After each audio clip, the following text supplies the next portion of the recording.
Ate Mikey, Oh. di mo ba napapansin yung lalaking nakatayo doon?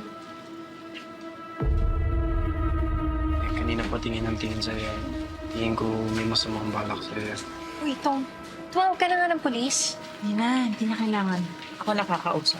Huwag ikaw. Paano kung may brain yan? Paano ka pa? Kaya ko sarili ko.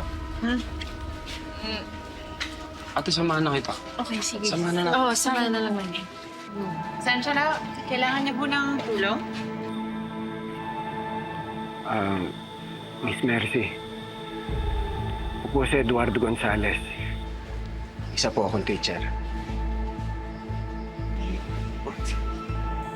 Meron po akong ebidensya na malawakang anomalya.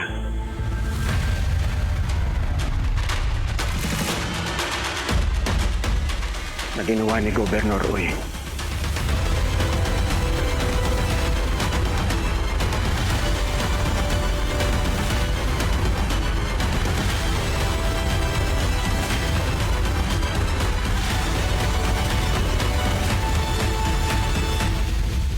Jay Caparas, lumahod ka sa lupa.